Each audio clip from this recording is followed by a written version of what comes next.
Nasa Division 2B. Meron kami 20-meter run this week. Ito po ang aking head. Ito po ang aking copy. Head clean.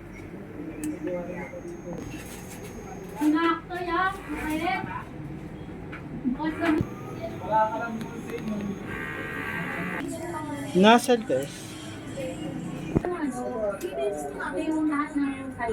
Ito po ang aking ICC settings. Ang aking ink level ay tama lang. Ito po ang aking waste. Tinatapon po ito tuwing Monday.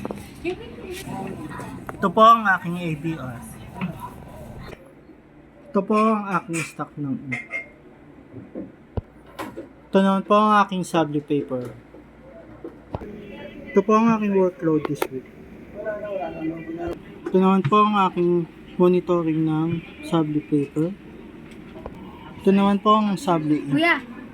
Black, yellow, cyan, magenta. Ito naman po ang aking checklist this week. Thank you.